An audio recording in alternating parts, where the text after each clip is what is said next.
PPF Sukanya Samriddhi योजना NSC समेत कुछ स्मॉल सेविंग स्कीम्स के नियमों में 1 अक्टूबर 2024 से बदलाव होने जा रहे हैं, यानी कल से ही इसका असर कई अकाउंट्स होल्डर पर दिखने वाला है। पीपीएफ के तहत 3 प्रमुख बदलाव होने जा रहे हैं। अगर आपका भी पब्लिक प्रोविडेंट फंड यानी पीपीएफ के तहत अकाउंट है तो आइए जानते हैं कि किन किन नियमों में बदलाव होने जा रहे हैं और इस बदलाव का आप पर क्या असर पड़ने वाला है।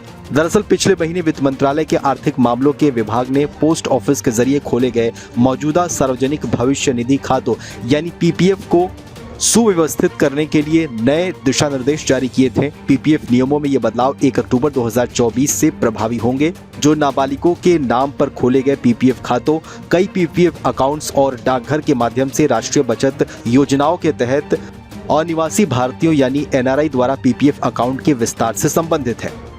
सबसे पहले नाबालिगों के लिए पीपीएफ अकाउंट्स पर क्या नियम है वो जान लेते हैं। नाबालिगों के लिए पीपीएफ अकाउंट संशोधन नियम के अनुसार नाबालिग के नाम पर खोले गए सार्वजनिक भविष्य निधि यानी पीपीएफ खातों पर डाकघर बचत खाता यानी पीओएस ब्याज तब तक मिलता रहेगा जब तक नाबालिग 18 साल का नहीं हो जाता। ऐसे अकाउंट्स के लिए मैच्योरिटी का कैलकुलेशन उस डेटा से ही किया जाएगा जिस दिन नाबालिग वयस्क हो जाएगा।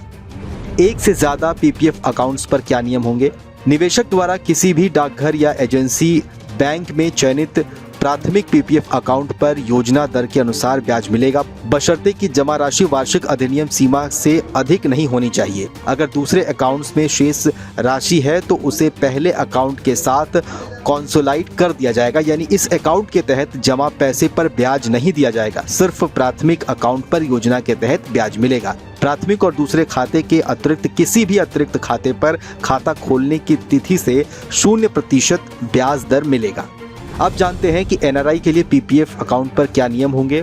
1968 की सार्वजनिक भविष्य निधि योजना यानी पीपीएफ के तहत खोले गए सक्रिय पीपीएफ खातों वाले अनिवासी भारतीय यानी एनआरआई के लिए जब फॉर्म एच से खाताधारक की निवास स्थिति के बारे में पूछताछ नहीं की गई थी। लागू ब्याज दर 30 सितंबर 2024 तक पीओएस दिशा निर्देशों के अनुसार होगी। इसके बाद खाते पर 0% ब्याज दर से ब्याज मिलना शुरू हो जाएगा।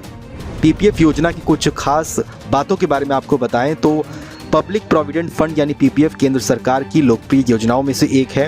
ये योजना किसी को लॉन्ग टर्म में अच्छा मुनाफा देती है। इसकी मैच्योरिटी अवधि 15 साल के लिए होती है, जिसके पूरा हो जाने के बाद 5 साल और आगे इसे बढ़ा सकते हैं। इस योजना की खास बात यह है कि इसमें टैक्स छूट का लाभ मिलता है।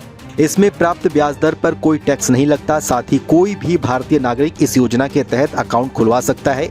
इसमें कम से कम 500 रुपए से निवेश शुरू हो सकते हैं और अधिकतम 1.5 लाख रुपए सालाना इसमें निवेश किया जा सकता है।